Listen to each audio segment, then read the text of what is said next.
OSPI and our exemplary demonstration schools. Joining us today are inclusion specialists from the Herring Center for Inclusive Education. My name is Cassie Borges, and today with Monique Worthy, we will be guiding you through this webinar. Our project coordinator, Molly Lyman, is here in case you experience any technical difficulties. Before we dive in, let's make sure that we have everything ready to get started. Please test your audio in the bottom left-hand corner of the menu to ensure you can hear us. As this presentation is in webinar format, all participants are automatically muted and no participant videos are on. Thank you for sharing all your ideas in the chat. For questions, use the question and answer function that you can find in the slide circled in magenta. The function is located on the lower control panel between the raise the hand and closed caption. This will allow presenters to more easily locate questions to answer while we share ideas and thoughts in the chat. In order for everyone to see your ideas, please make sure that your chat panel is set to all. We will be recording today's webinar, and it will be provided in addition to artifacts mentioned throughout the Herring Center demonstration site's website. The recording from today should be available by the end of next week or the beginning of next week. I'm sorry, the end of this week or the beginning of next week. And as we go through this webinar, please keep webinar etiquette in mind. We encourage a growth mindset where you're open to thinking about new ideas and willing to push yourself to grow. Thank you for joining us today and for being present, positive, and engaged. Okay, let's go ahead and practice the chat. Please take a minute to share what impact you hope today's webinar will have on your school's inclusionary practices. We will be able to reference this information later, and it will be useful for us in the future planning. A friendly reminder that if you have questions, we'll be doing our best to monitor those and respond in the Q&A at the bottom of your screens. So we'll pause here for just a minute. If anybody wants to share what they're hoping to learn about today in the chat, that would be great.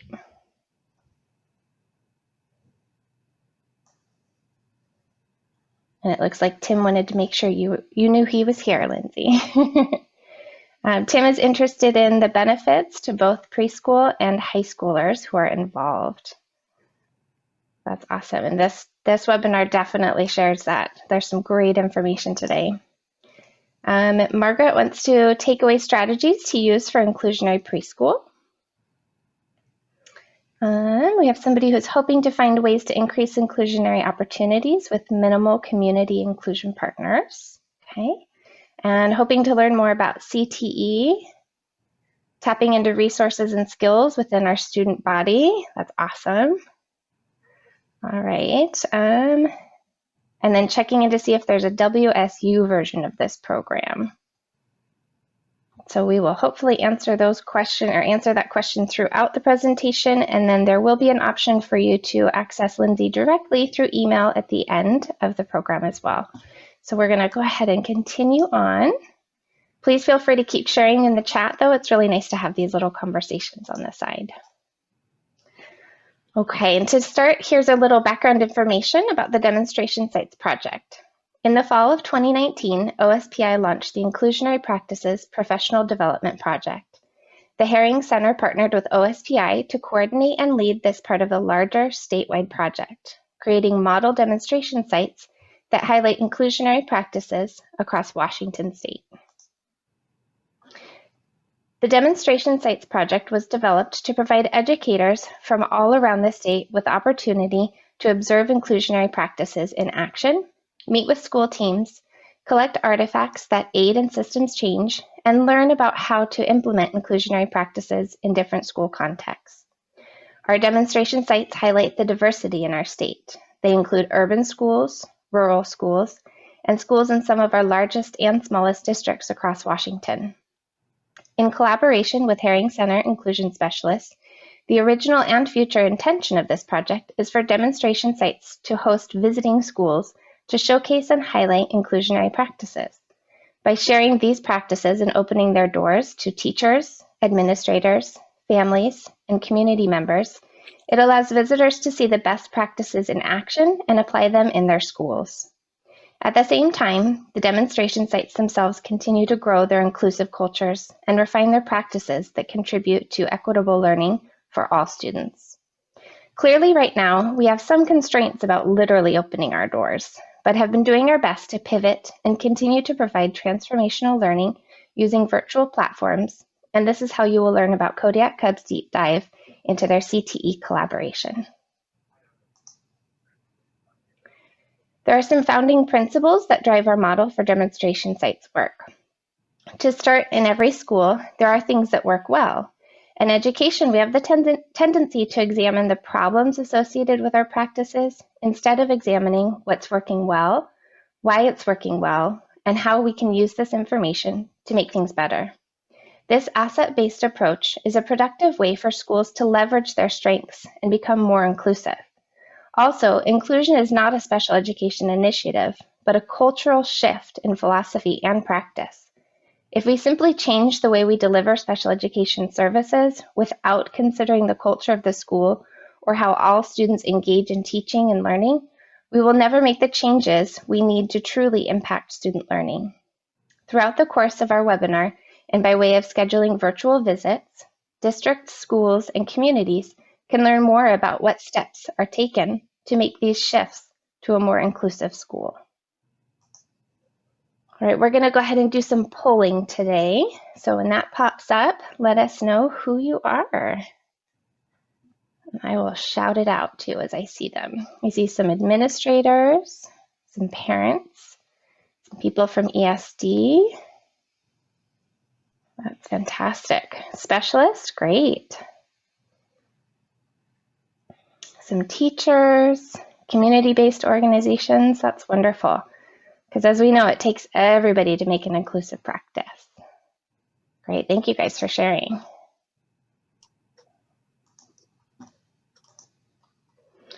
All right, our preschool demonstration sites have shared their amazing journeys towards a more inclusive education for all students. These journeys occurred over a number of years and involved engaging in high-stakes inclusionary practices. We received feedback from our participants and our demo sites that they wanted to take a deeper dive into implementation of specific inclusionary practices. And this is our purpose today. Thank you for joining us as we take an in-depth look at the Big Kids, or CTE, collaboration with Kodiak Cubs Preschool in the Cascade School District. It is now my honor to introduce you to the Kodiak Cubs team. I'm going to hand it over so they can introduce themselves. And Lindsay, go ahead and take it away. Well, hello, welcome to all of you. We're so happy to be able to be here today with you. I have the privilege and honor of being here with some of my amazing administrators from Cascade School District, Brett Johnson, who is our special education director, and Dr. Tracy Beckendorf-Adu, who is our superintendent. Thanks for being here, and we're going to go ahead and get started. I'm so glad to be doing all of this work with all of you. And I'm just really super proud to be able to share my days in Cascade School District with such amazing people like Brett and Tracy. But it's also my honor and privilege to be doing the vital work of educating our youngest learners with all of you that are watching this webinar. I am Lindsay Camp, and I have the very distinct pleasure of being the lead teacher for Kodiak Cubs Preschool, which is the early learning program for the Cascade School District. Now, some of you might know that we are located in beautiful Leavenworth, Washington, and this picture that you're seeing right now is a picture of our middle school, which is Icicle River Middle School, and that's where Kodiak Cubs is housed. I love this picture because of the rainbow. We actually had a beautiful rainbow over our school this morning as we came down Valley to get here. We are a pretty small school district. We serve families from the tops of Stevens and Blewett Passes down to the orchard-covered valleys of Shaston and Dryden. If you've ever driven to Wenatchee, you've probably driven right through our school district. Because we're a small school district covering a wide range, both geographically and demographically, we serve everyone in our preschool. Currently, we have three main components in our program. We have preschoolers age 3 to 4, pre-K students who are in the year before entering kindergarten, and we have our Child Development 2 kids, which is a dual credit CTE practicum for our Cascade High School students. Our present enrollment is 17 preschool students, 28 pre-K students, 9 remote preschool students, and 15 big kids, Cascade High School students. So the motto, as you can see on this slide, our motto is learning, laughter, and love. And this is the foundation of everything that we do. These photos here show some of our students, both small and tall, illustrating these principles. And I just wanted to point out that I love all of these students, but there's one student on this slide that I love above all others, and that's the tall young lady there with the glasses and the maroon hoodie. That's my daughter, Ellie. And I have had the distinct privilege of having both of my children participate, my own offspring participate in Kodiak Cubs as high school students. You can see that the high school kids in these pictures look really super engaged and having a lot of fun. And I'm going to tell you more about that as we go along. Now, on this slide, we asked the question, why did we, in particular here in the Cascade School District at Kodiak Cubs, start looking at our inclusionary practices? Well, as I said previously, we are a large district geographically, and we have a wide range of demographics and large geographic area that we serve. And having a preschool in a community like ours means that we need to serve all students regardless of their abilities. And to be straight up and honest with you right now, we didn't really look at our inclusionary practices to begin with. We just knew that we wanted more kids in our preschool, and the only way to do it was to be inclusive. And in retrospect, even though our choice regarding inclusion seemed to be made for us, it really stems from these 3 points that are outlined on this slide. Our size, the size of our district, the students that we serve, and the needs of our families. So, with all of that in place, and with the goal to increase preschool participation, and with the lucky providence of having a space become available at our middle school, we looked at the logistics of actually moving our preschool to our middle school and making an inclusive preschool. So to do that, we looked at the district stakeholders. Many of the people that are listed on this slide participated in some of our first planning meetings for Kodiak Cubs Preschool. We looked at anybody in the school district that was going to be impacted by our preschool, from the school district personnel in charge of systemic changes, like the superintendent and building principals, program directors, to the staff delivering services, the teachers, the paraeducators, the therapists, nurses, custodians.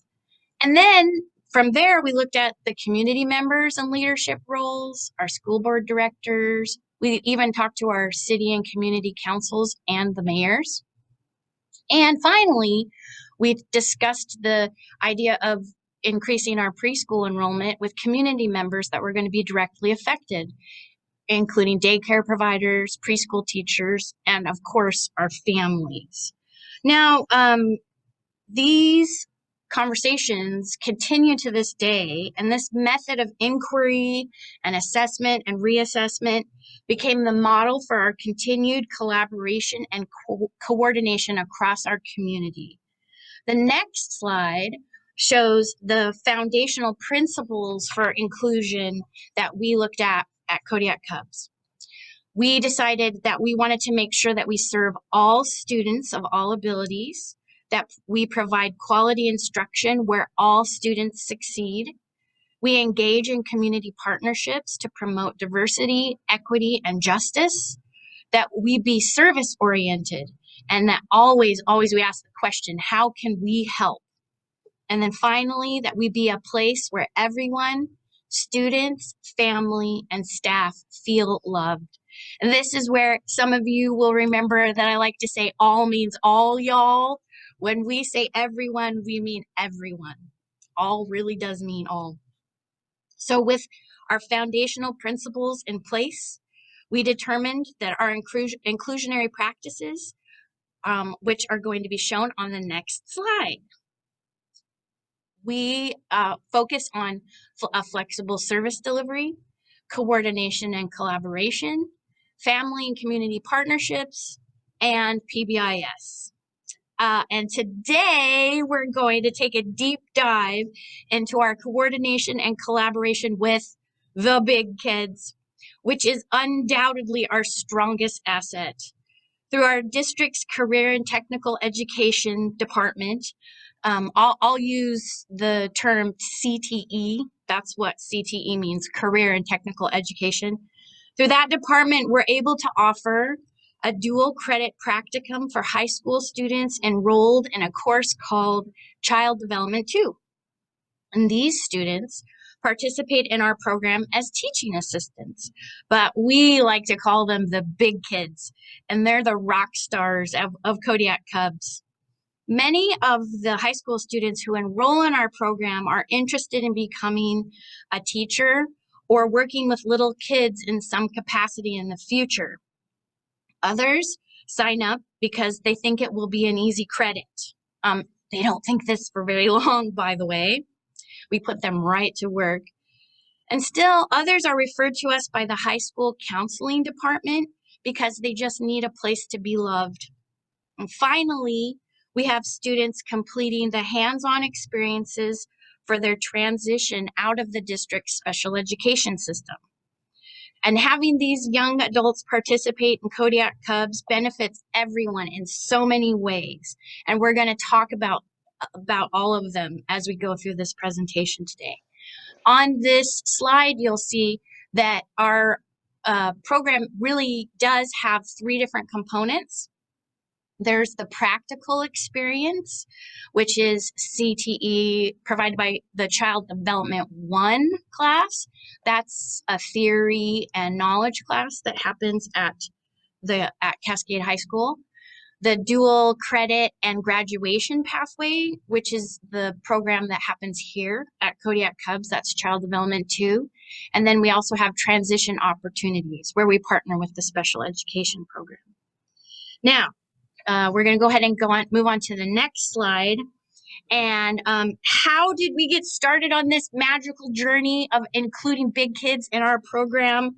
Well, here is a short video from a chief architect of our glorious plan to take over the world with love and kindness, Tim Lawless. And Tim is actually joining us at watching this webinar today. So we're really happy that you're here today, Tim. So here's a short video from Tim Lawless. Hello, I'm Tim Lawless, and I had the honor of serving as Cascade School District Special Education Director from the years 2010 to 2017. Currently, I am an assistant professor at Central Washington University, and I have to say that of all of my long career in education, the Kodiak Cubs preschool stands near the top, or maybe at the top, of my favorite accomplishments in my career. We had a preschool program that was very strong, but it was limited mostly to children who had exceptional needs in preschool, and we did allow in typically developing children, but they had to pay tuition. We had limited support, limited help with that, but it was still a very strong program because of the people who were doing it and implementing it. But it was our dream that we would move to a model where we moved our preschool over to the high school or near it so that we could incorporate the help of our high school assistants. My role as special ed director was to try to put the wheels in motion to make that happen and make it possible for our school district. So we had a lot of meetings, and it was kind of the perfect storm of we had the perfect teacher to take this challenge on in Lindsay Camp. We had the perfect superintendent in Steve McKenna. Kenny Renner-Singer was the Title I director at the time, and Dwight, our fabulous budget guy, they were all completely supporting this. But perhaps most important of all was our transportation director, Tim Bentz, who also was on board. So we'd have meetings and we'd dream about how could we pull this off. And we did. And we did meet with opposition at first, but with the supporters that we had, we were able to get it going, and it just took off. It's been miraculous what it's done for the community. It's been miraculous what it's done for students. And what we did not anticipate was the impact that this would have on our high school students.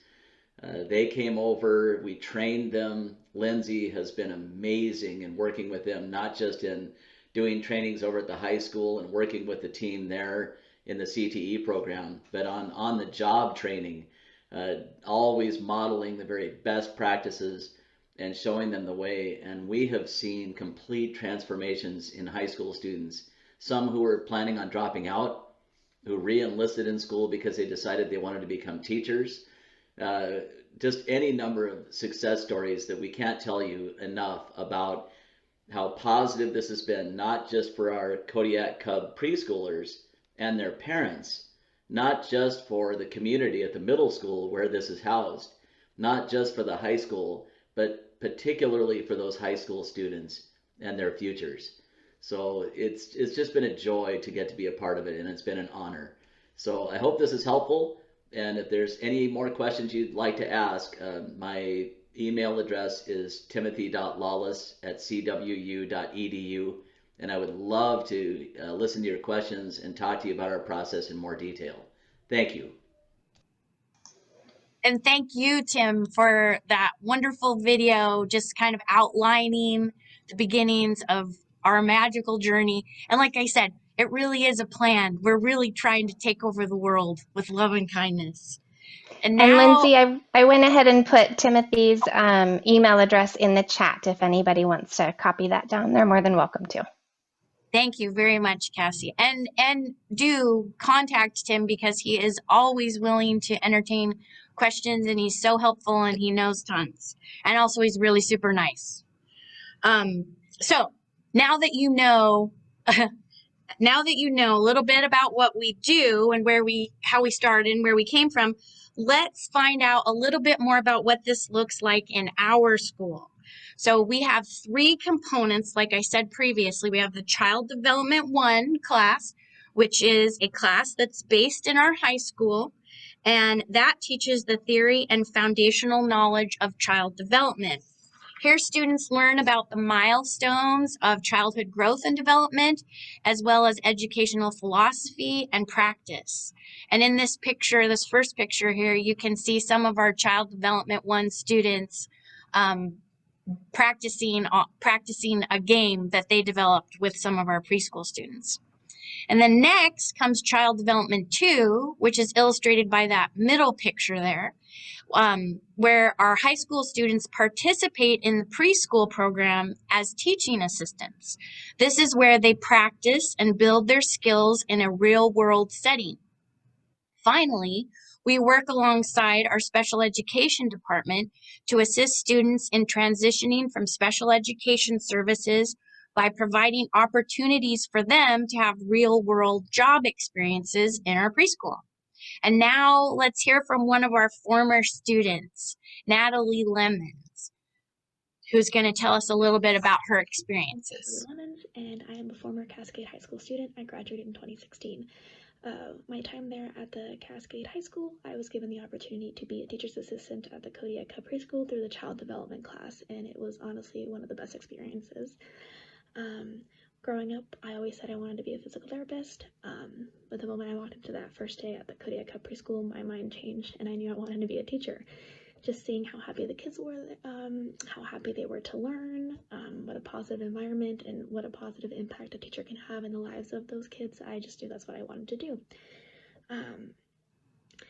So after taking that class, it helped me pick, more classes my senior year, to help me kind of prepare myself to be a teacher and get into the teaching program at Central Washington University. And now fast forward a couple years, I have now graduated with my bachelor's in elementary education and a minor in early childhood education. So if you're thinking of volunteering, working at the Kodiak Preschool, or just visiting, I would definitely go because it's a great place. Mrs. Camp is awesome.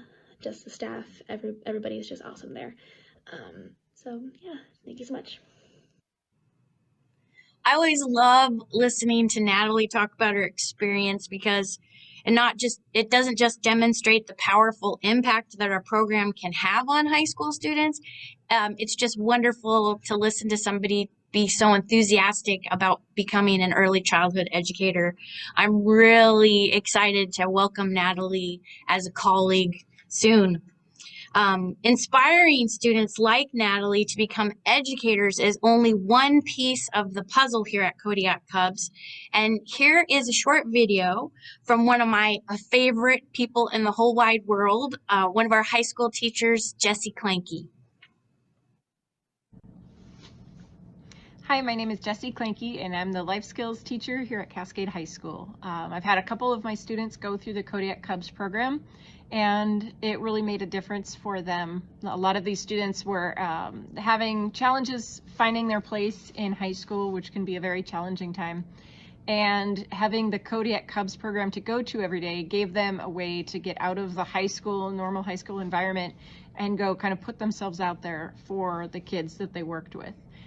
They were responsible for packing the little go-home bags for the students and different responsibilities, getting ready to go at the end of each period. And so just seeing themselves in that leadership role, I think, helped them believe that they could do better. These students, after different times in the Kodiak Cubs program, seemed more confident, more comfortable being here at the high school.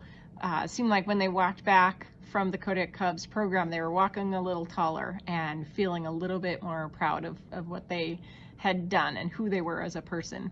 And these students went on later to go to a variety of jobs.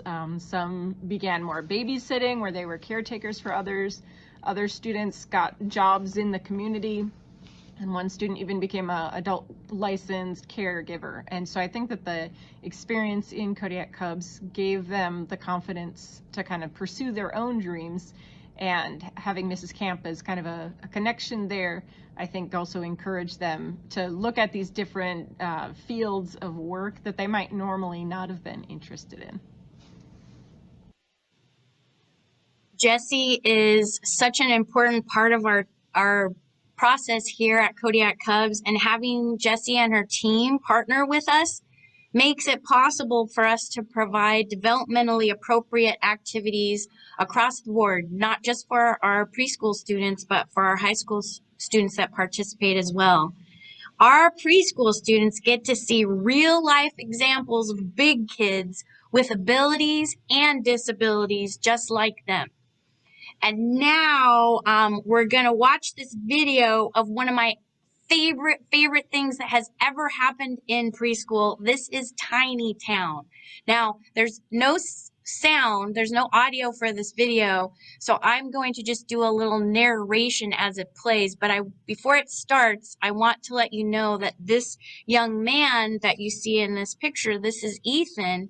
He's one of our high school students that came to us through Jessie's program, and this is one of the very best examples of partnering with high school students that we could show you. This is when Ethan came to participate with us.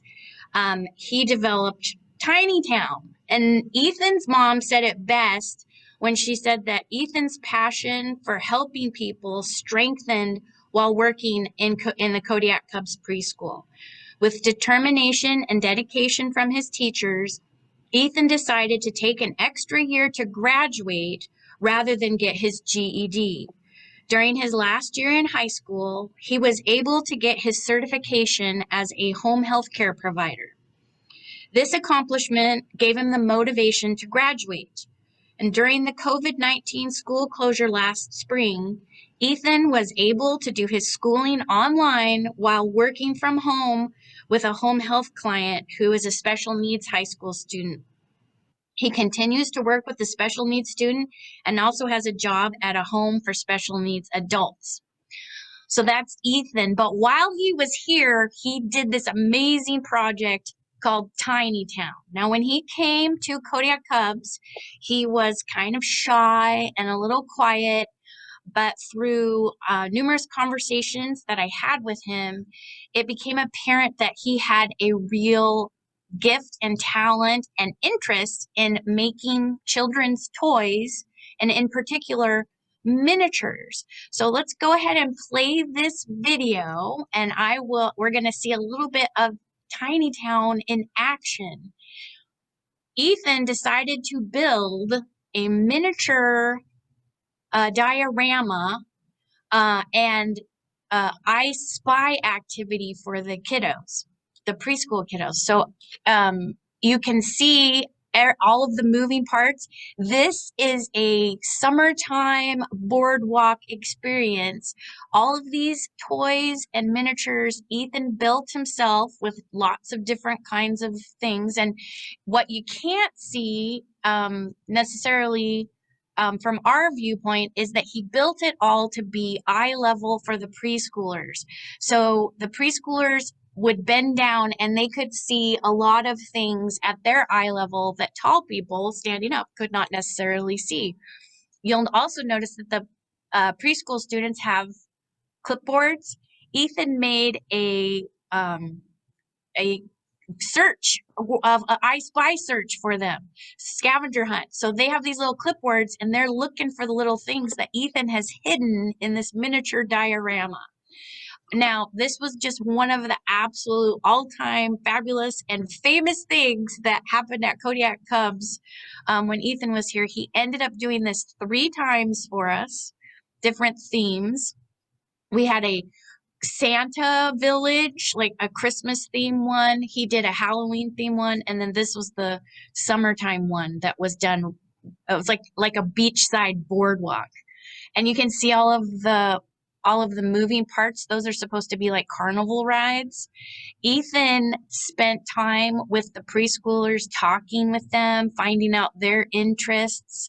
He went home. He built all of this all on his own time, put it together, set it up at the high school. So the other part of that is that he got to lead the preschoolers on a field trip to the high school, and preschoolers were treated like VIPs at the high school during their time there. They had so much fun, and Ethan was just amazing in his leadership during this whole entire thing. I just felt like I had won the lottery, $1 million, because of this amazing effort that my student put forth for the little kids. My big kid put forth for the little kids. So it was pretty amazing. And giving our students areas to shine is what Kodiak Cubs is all about. And our big kids find their own ways to shine just like Ethan did. And in the next video, we're going to see some excerpts from a recent conversation that I had with another former student, Sydney, and her mom, Maria. Now, before we start the video, I just want to point out that Sydney is very, very upfront and on board with letting everybody know that she has Down syndrome. And we want to celebrate her skills and her abilities. And she and her mom, Maria, are going to tell us a little bit about what Sydney is doing now.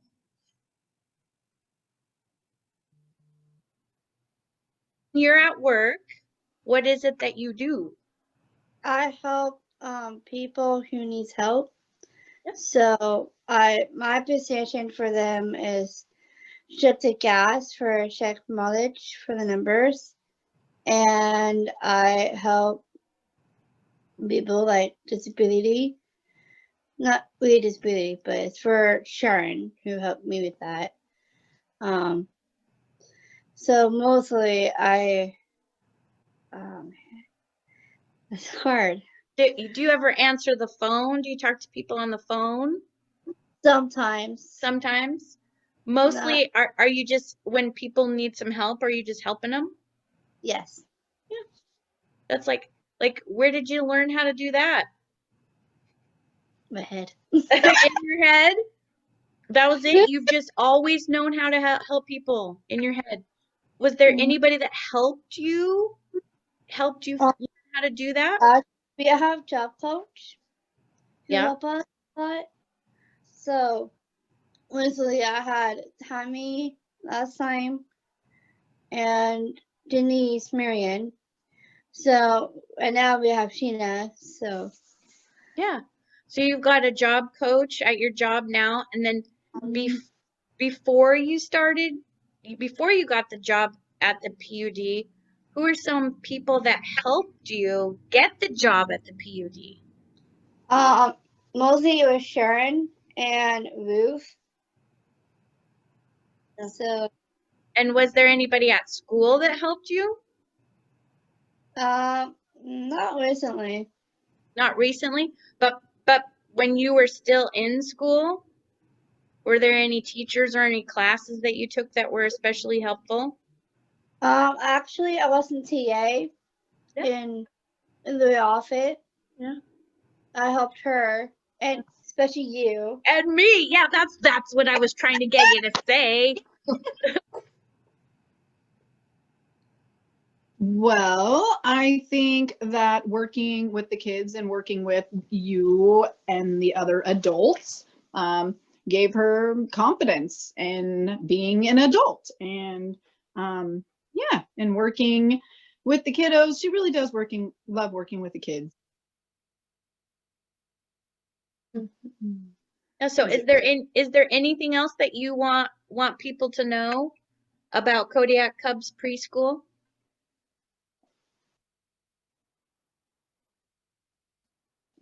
Like a cry. I'm gonna cry. Oh, don't cry. He's making emotional. I mean, love working with the kids, but it's hard because now I'm working for POD and it's really heartfelt. I just miss the kids and see them happy and make them joy. I want people that know that they're amazing. They're incredible.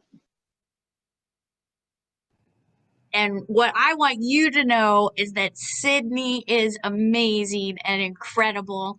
That conversation lasted for quite a bit longer. And just so you know, we were all crying by the end of it. And but we were smiling when we got off the call. We have decided to have Sydney participate in some of our preschool classes via Zoom, and she is going to do some storytelling for our preschoolers currently. Sydney loves her job at the PUD, but she said it's not as much fun because there's not a lot of kids that come into the PUD. So we're going to make it work for her to be able to visit with her preschool friends a little bit more. So now I am sure that you are all just incredibly inspired and uplifted, and you're ready to get big kids into your program. And you're probably asking yourself, what do we need to do? How do we make this happen? Well, earlier we heard from Tim Lawless, who spoke about the origins of the program. Now we're going to listen to Kirk Sunich, who is another one of the people who helped craft the vision for Kodiak Cubs Preschool. And he's going to touch on some areas that are going to be of interest to you, CTE certification, a little bit about budget benefits, and something called frameworks that you're going to want to know about. So here's Kirk. Hello, my name is Kirk Sunich. I'm the Career and Technical Ed Director here in the Cascade School District, and Lindsay has asked me to answer a couple questions about the Kodiak Cubs program and preschool. First question she asked is, what is my role within the preschool? My role is that I oversee, in the whole district, I oversee all the pathways. There's 9 different pathways that we have here in our school district. We got fire science, culinary, natural resources, business, marketing, engineering, robotics, health science, sports medicine, visual arts. And then the one the preschool is involved in is called child development, and that's the pathway that we have. So my job is within that pathway is to make sure with OSPI that we have the proper frameworks, standards that are approved by OSPI. I also am involved with having Lindsay be CT certified with OSPI to be able to teach the Child Development 2 course. The Child Development 1 course is taught at the high school, and that is taught by Amanda Schaefer, who is also certified, CT certified, in consumer family science. Another part of my responsibility is to stay abreast of the articulation agreement that we have with Wenatchee Valley College, where kids in Child Development 1 get 5 credits with Wenatchee Valley College. And that's Child Development 1. Child Development 2, which is our practicum, which is the kids that are actually in the preschool full-time. They can also receive 2 credits at Wenatchee Valley College to get a B or better.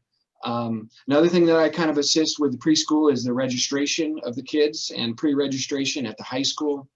I also work with Dwight Remick, our district financial officer. We kind of work on the budget year to year as to how we're going to finance that.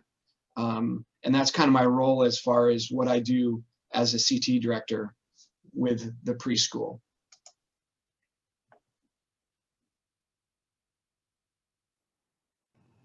All right, so it's important to recognize that there are some organizational systems needed to support including high school students into your preschool program. Continued professional development for staff, and these are going to be listed on the next slide. There we go. Continued professional development for staff, because as I'm sure that you can imagine, working with high school students is a little bit different than working with preschool students. But as I've learned, it's actually not a huge leap to go from preschool students to high school students, but you do need to have some professional development, and making sure that appropriate training and knowledge is available to your teachers involved is vital to the success of your program. Partnership and communication between buildings and programs is absolutely necessary. As you can tell from the videos that I've showed already, and you'll pick up more on this as we continue on, there are multiple people that I communicate with to make this program happen, and none of them are here in the preschool. They're in different buildings across our district, and a lot of high school staff are involved in this, and making sure that we have time to partner and work together on plans and communicate with each other about goals and objectives is very, very important. You're going to need to make sure that you have continued and reliable avenues for discussion, planning, implementation, and evaluation, because all of these things need to happen. And this is a vertical team in your district which needs to be allotted enough time to do their work. Coordinated schedules is the next on the list. And now this is in concert with the idea of partnership and communication between buildings and programs, because making sure that schedules match needs to happen. Now, when I say that they need to match, I do not mean that they need to be exactly the same, but you need to make sure that your high school students need to have enough time in the schedule to benefit from participation, and that the preschool students have enough to have the high school students enough to provide stability. So while my preschool schedule is not exactly the same as the high school schedule, it matches and they go together in coordination to make sure that we provide enough time for everybody. And then finally on this list, we have supporting developmentally appropriate practices in all settings. Having those in place make sure that preschool and high school students have their needs met. Intentionally crafting lessons for each demographic is imperative. So that kind of goes back and links into the idea of continued professional development for staff, because it's really important that I make sure that I have lessons available for my high school students that are appropriate to their needs, and that I am continuously checking in with them and making sure that I'm being, giving them what they need to be successful in the program. Of course, I'm doing that for my preschool students, but having my high school students act as teaching assistants, I have to be able to help them grow and develop those skills as well. So on the next slide, we have, we're going to talk about overcoming barriers to implementation. Now, there are a lot of barriers to implementing this particular inclusionary practice, and these were some of the very first issues that we dealt with in the program. Getting everyone on board, that was one of the very first things, just getting people wrapping their minds around the idea that high school students were going to be in the preschool was one of the biggest issues that we had. I'm sure right now you could just think right off the top of your head of about 5 different questions you might ask yourself. The biggest one was about the bathroom. Everybody wanted to make sure the high schoolers are not going to be in the bathroom with the preschoolers, right? And just getting everybody on board and comfortable with having high school students in the preschool was a big, huge deal. Finding students willing to participate and recruiting them into our program. We wanted to make sure that we found students that would benefit from the program as well as be a benefit to the program. And this took time. At first, we had a lot of students just signing up because they thought that it was going to be easy. It's just preschool, I'm just going to go and I'm just going to hang out there, or I'm not going to go. I'm going to sign up for this class and then I won't have to do anything. And we wanted to make sure that it was mutually beneficial, that we had students that were going to get something out of the program, not just students that wanted to be teachers either, students that could really grow and be challenged by the program. And we also wanted to find students, high school students, that maybe were the diamond in the rough, the kid that, maybe never thought that working with little kids was something that they might want to do. And we wanted them to be part of our program. So recruitment was a barrier to implementation to begin with. And now that we have a lot of success, just by word of mouth, we get kids signing up to our program and we don't have to do as much recruitment as we did in the past. But in the beginning, that was a barrier. And finally, having clearly defined expectations for our students and the program.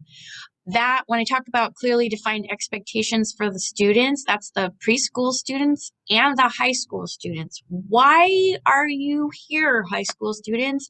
And what are you going to be doing? Making sure that we had clearly defined expectations made it easy for us to do the other things, get everybody on board and recruit students. It also helped us talk up our program in the community, and it continues to be that same benefit. And we've got Kirk here again to talk to us about some of these things, and he articulates it so well. So we're going to go ahead and listen to Kirk describe some of these issues. Another question that Lindsay posed to me as a CT director is what impact does she think that this program is having on high school kids? And I would say that one of the first things that I think is so important in what we do is kids forming relationships with the preschool kids and being able to mentor those kids. I hear many times that kids that are in the program have run into these students, these preschool students that downtown at a grocery store, and they come running up to them. They're able to talk to them, mentor them, have relationships to them. And we all know that how important in teaching and development, how important relationships are. So it's really a win-win for our high school kids, and I also believe for our preschool kids with that. I think another thing that I would say about the impact of our preschool program on our high school kids would be that it's an opportunity for our high school kids to get career-connected learning opportunities where they actually get to take what they learn in Child Development 1 and go into the preschool with Mrs. Camp and actually put those into practice. Hands-on learning. I think if kids want to see if they want to become a teacher or pursue a career that has to do with dealing with younger kids and development, I don't think there's a better environment for this. And we do have some kids that go in there and think they want to work with younger kids and are like, you know, it's difficult. And then we also have some that are not sure about it and go in there and absolutely fall in love with it. And I think it's a great, so that career connected opportunity to where we are able to produce teachers, potential teachers within our district, I think is very powerful. I think another thing that this program and impacts is just how great of a teacher and mentor Mrs. Camp is. She does a wonderful job. I mean, kids are able to come up to her when they have difficult situations with classroom management, when they have to deal with kids in the preschool, or they're trying to develop a lesson. And she's able to show them and model how to be a teacher, how to deal with situations, good and bad. And I just think that is so powerful. And I've been very fortunate as a parent that my daughter was in this program, Child Development 2, last semester, and she would continually come home and talk about her experiences in Child Development 2 and working with Mrs. Camp and how much she loved it, and she wants to be a teacher and pursue that.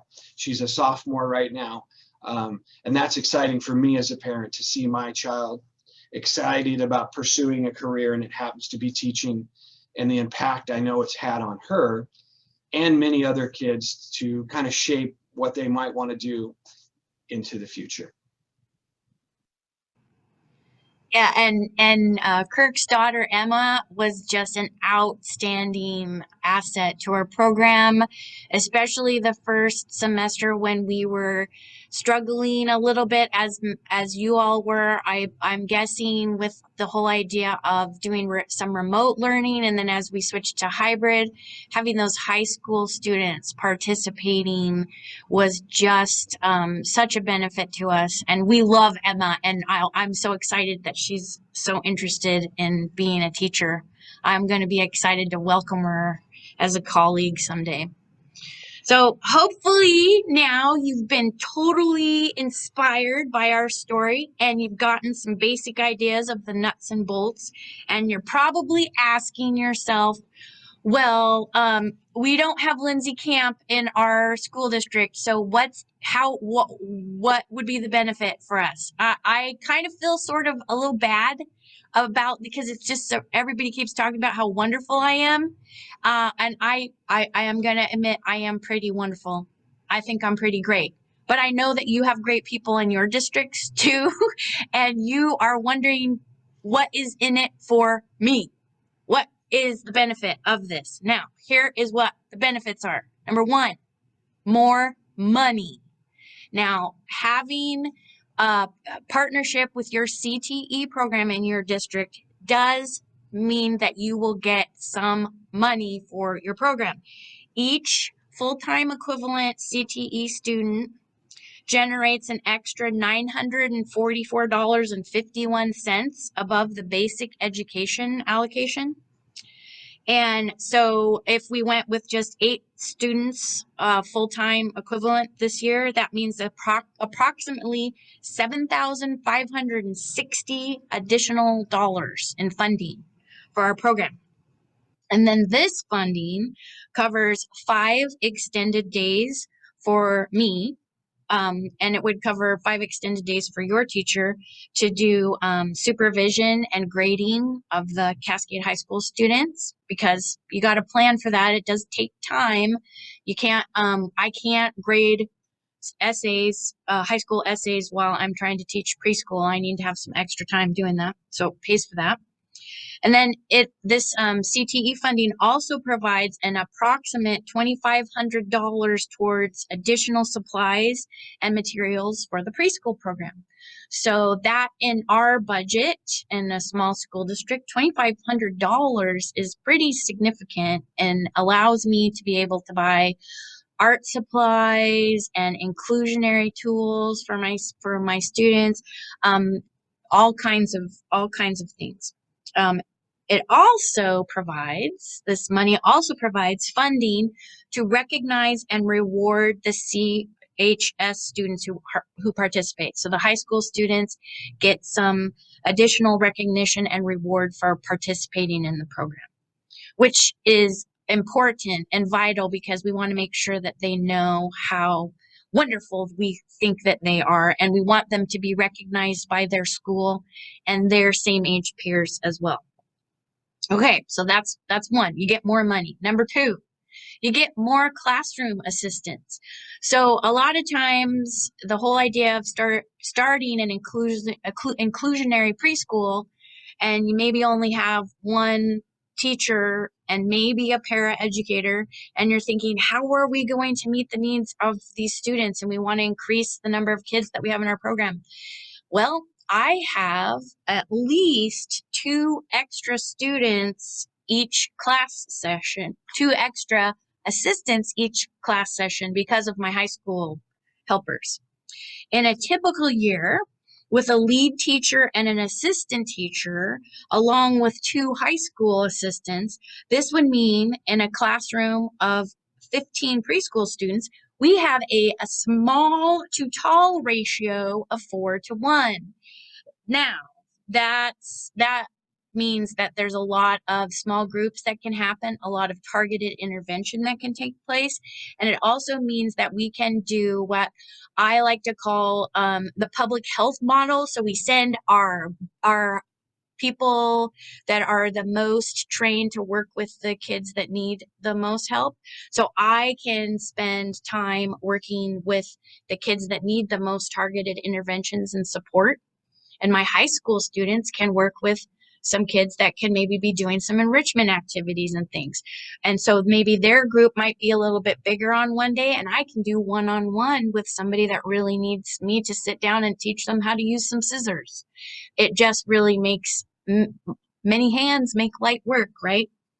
And so right now, our classroom sizes are about 8 preschool students, the way that we have it all working out because of safety protocols during COVID. That ratio is even smaller. It's even more beneficial. So I can be working with 1 student, and my high school helper can be working with, my high school helpers can have just a couple of kids. It just makes smaller groups means more targeted intervention, and it means increased growth. And one thing to note, that even during this time when we have had to make smaller groups and have some different kind of scheduling and everything due to COVID-19, our students have made increased gains academically and socially and emotionally. They're farther along than they, at this point in the school year, than they have been in previous school years because of the smaller groups and the more targeted interventions. The next thing on the list here is more district-wide support. And I like to say that every positive interaction yields more positive support. So because we have high school students who love our program, they become vocal advocates for early learning in our district. And many go on to be like Natalie Lemons, who we met earlier, they go out and become educators and become early learning advocates in their professional lives.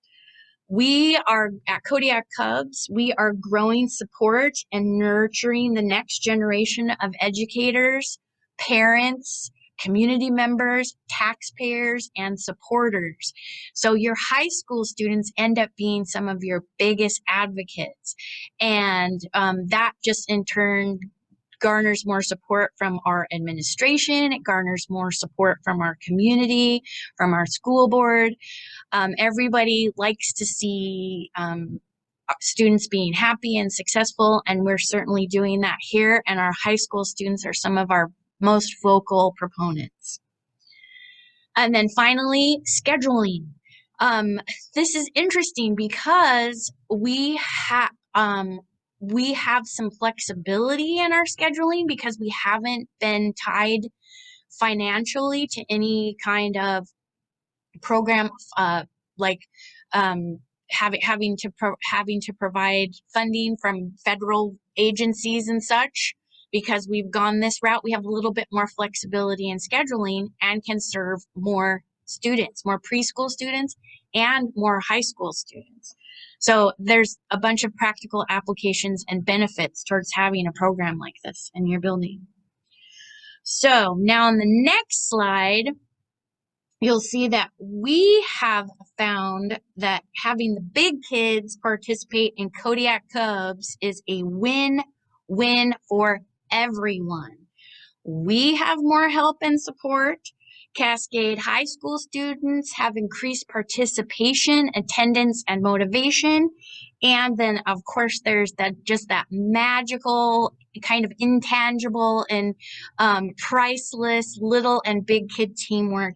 And here is our beloved Cascade High School principal, Mr. Daly, to tell you even more about what the impact of Kodiak Cubs means to the students in his school. Hello, my name is Elia Alailima Daly. I'm the principal at Cascade High School. And I would like to talk to you a little bit about how Kodiak Cubs preschool has affected the Cascade High School students. First off, it's given our students an opportunity to learn early childhood skills. It's provided them with a graduation pathway. And probably most importantly, there's the connection with younger students in our community and helping them serve as role models for those students as they work with them. There's an added energy, an overall improvement with our students when students know they are going to the preschool. You can see the sparkle in their eye. Even with masks on during this time, you can see them smiling, knowing that they're going over to the preschool. Attendance for those who have struggled in the past has improved as well with that. They want to participate and help out is what our students want to do in those situations. Biggest effect on us, again, I mentioned this a little bit earlier, probably the connection between the preschool students and the high school students. CHS students get to see preschoolers develop throughout the course, and there's a strong relationship that's developed in that time that they're able to serve. And so we're very thankful for the work of our preschool staff and for the opportunity for our students to be able to serve in this role.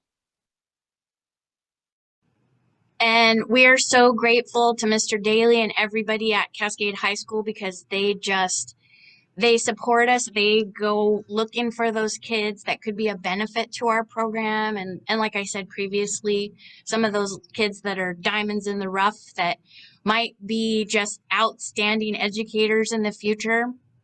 And they find those kids and they send them our way. And we really, really appreciate it. This next slide, the last finding that I want to illustrate today is the issue of racial equity, which I believe needs to be part of any discussion that we have about inclusion. In a time, this always makes me get a little teary-eyed, so I apologize about that. I'm going to take a deep breath, and I want you to look at the faces of these beautiful people here. The tall ones and the small ones, they just make my heart sing.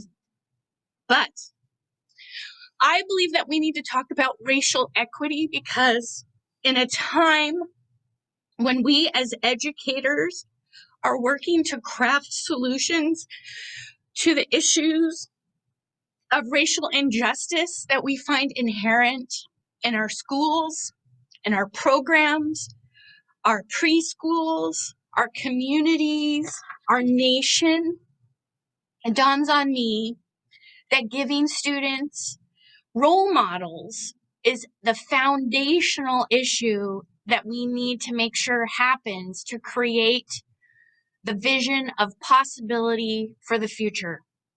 I, as a cisgendered white female, able-bodied female, can never I can't speak for all of my students, and I wouldn't presume to. However, I'm lucky because I have the ability to give a safe and nurturing space for my high school students of every color, ethnicity, gender expression, and ability. And having them part of my program gives my preschool students role models for what community can and should look like. While we are still attempting to fill administrative positions, leadership roles, and teaching positions with more diversity, my high school students in my program, they're already doing it. And then they're going to college, and they're going to come and they're going to fill those empty teaching positions and those empty leadership roles and those empty administrating positions. Kodiak Cubs is not just a model for inclusion right now, even though it is. Look at these beautiful faces of every color that you can imagine and every ability. It's not just a model for inclusion right now. It's a model for how we can create the future that we all want to see. Okay, got through that. Now here we go. On to the next slide. I want to talk about some of the takeaways that I hope that you can take with you as you leave here. Make sure that you find connections within your district. Like look to your CTE program. Talk to people in your high school. Look vertically across your district. Who are people that have the same ideas and thoughts about what early learning can be in your school district and how you can partner with high school. One of the biggest things that how we made connections is through parents who were staff members. So parents of young children have an interest in wanting the preschool program to be successful. And so they want to help partner as much as they can. And if they're a high school teacher or a middle school teacher, those are partners for you. Look for those connections that you may not have sought out before. The next thing is think outside the box, especially concerning schedules. Now, like I said before, I want to just make sure that you'll all know that your schedules don't have to be exact, but they can match. And then talk as a district in vertical teams and in these teams that you're going to create with these connections that you've made across your district about how even if the schedules don't match exactly, you can make them mesh and that they can go together and be complementary. Think outside of the box. Don't think that just because the schedule is the way that it is, it can't work. You can figure it out. You can make it happen. Use already existing structures in your community. For instance, local colleges and programs at your high school. There's people out there that are doing this work. The frameworks that we talked about earlier, which is how I build the curriculum, the lessons that I teach to my high school students, that comes from our local college, Wenatchee Valley College. They have a course, child development, at their school, and they were interested in doing dual credit opportunities with high school students. So look to your local colleges and programs in your area. And then finally, look at different kinds of resources. For instance, me or other programs that look like us that you might be interested in. Reach out. We have a program that we've already built and developed, and we've got all of the materials that we're happy to share them with you. And I know that there's other schools that are doing maybe not exactly like what we're doing, but similar. And you can reach out to them. I know that, we're a wonderful community of early learning educators and paraprofessionals and administrators. We all know that we love to share and provide those resources to each other. So reach out to the people that you know that are doing that kind of work. Okay, and then also for us, our continuous path of improvement means that we're not just stopping and saying, oh, yay, we're so wonderful and patting ourselves on the back. we are continuously looking for ways to move forward and to improve. For instance, this last year, like many other people across the world, learned more than we ever wanted to know about learning management systems like Canvas. Now, Canvas has become a very integral tool to what we're doing here with our high school students, because it's a way for me to provide training for my high school students in a way that doesn't interfere with their practical application and practice of skills in the classroom. So I have put all of my lessons and things online and provided opportunities for them to do some observation and skill building and practice on Canvas. And that I'm not great at it. I'm not a professional at it, but I'm learning, and that's an area that we're going to continue growing and developing, because it is a really wonderful tool for us to be able to utilize our high school students even more effectively in the classroom. The next thing on this list is STAR training. So I don't know how many of you might be aware of STAR training, but it's the training that people that work in early learning centers and daycare providers often they need to have STAR credits to continue their licensure and their certification for these programs. Both myself and my paraeducator, Cindy Johnson, who is also a rock star, we are going through STAR certification so that we can provide STAR training for our high school students.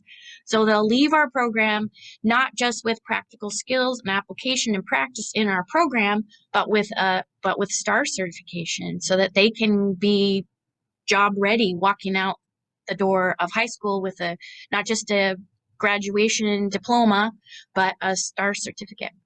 And then finally, continued professional development, just in all different kinds of areas. We are really involved this year in doing a lot of professional development around the issues of racial justice and equity.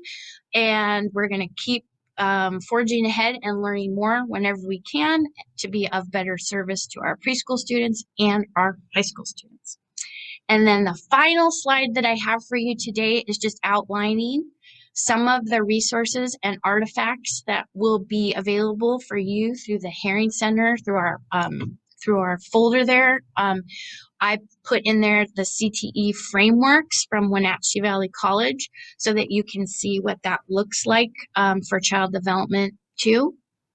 The information from Wenatchee Valley College also about dual credit programs. The information from Wenatchee Valley College will be there, but I also encourage you to reach out to local community colleges and university programs in your area, because they also will have a dual credit program, or they may also have dual credit programs available. Also, as resources or artifacts, are some schedules from Kodiak Cubs, so you can kind of look and see what we do. There's a course outline. So if you are interested in what Mrs. Camp is teaching to Child Development 2 kids this semester, you can look at my course outline. And then also just wanted to point out that you can look up the initial CTE certification on the OSPI website, because one of the big questions that often gets asked of me is, how did you become a CTE certified instructor? And because I have enough hours and experience being an early learning provider, a preschool teacher, and a kindergarten teacher, I was able to be certified through kind of an alternate pathway for certification, and that is available on the OSPI initial CTE certification. And that is the end of my program, my presentation, and I'm so glad you were all here, and I thank you so much for listening. Thank you so much, Lindsay, for sharing. So if you want to hear more about Kodiak's Cubs, to hear more, you can visit our website or click the link to schedule a virtual visit During this visit, you will have the opportunity to meet with Lindsay remotely and discuss more about the Kodiak Cubs journey to inclusion. So once again, I would like to give a tremendous thank you to Kodiak Cubs for sharing an in-depth look at their CTE or Big Kids collaboration. So let's do a quick share in the chat. What are some systems, cultures, or leadership practices you heard about today that support inclusive schools? And what are some initial steps you can take back to your schools? So we'll have the chat open. Lindsay didn't necessarily call it this, but I like to call it internal outsourcing, where you are using things that you already have available to you to enhance your program.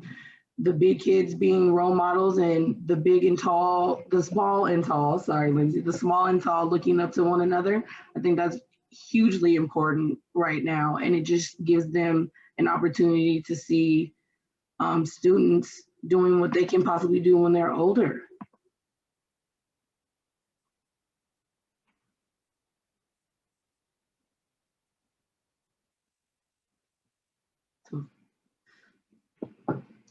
And we have a lot of shout outs just saying, way to go, Lindsay, because you did an amazing job telling your story. So we can move on to the next one, Mo.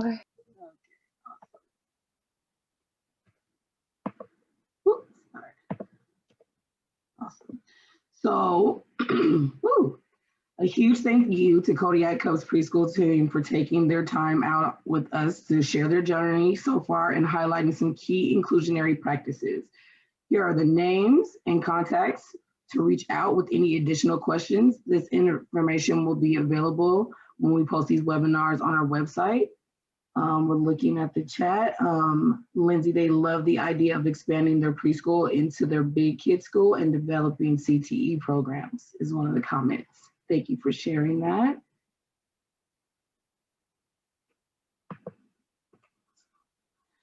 To learn more about the Demonstration Sites Project and OSPI's Inclusionary Practices Professional Development Project, please visit these websites or feel free to email us at uwdemosites@uw.edu. Also, visit our website, ippdemosites.org, where we'll be posting a recording of this webinar along with a folder with resources and artifacts presented today. Please open a separate browser using the link above. With this link, you should be able to click on the map to show us where you're joining us from. Do your best to get as close as possible. If you don't have access to a separate browser or if your location is not represented on the map, place your location in the chat and we will be happy to add it in later.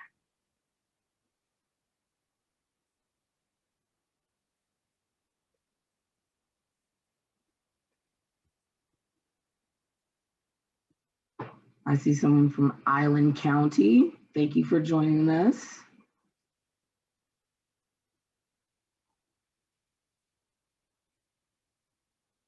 In Seattle.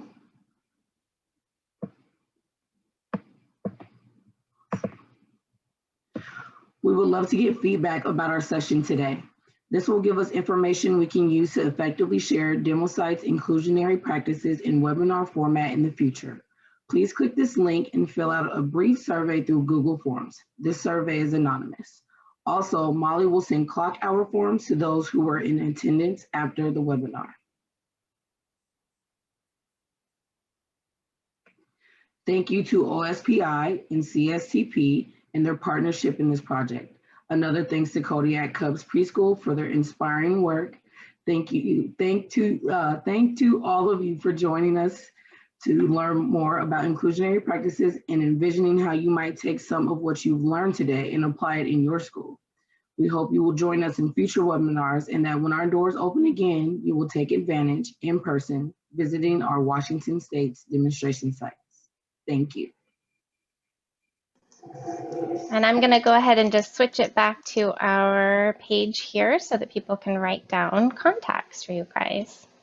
Thank you so much, Lindsay. You did such an amazing job. And if anybody has any questions, they're welcome to put it in the Q&A. We can stay on for a few minutes and monitor that.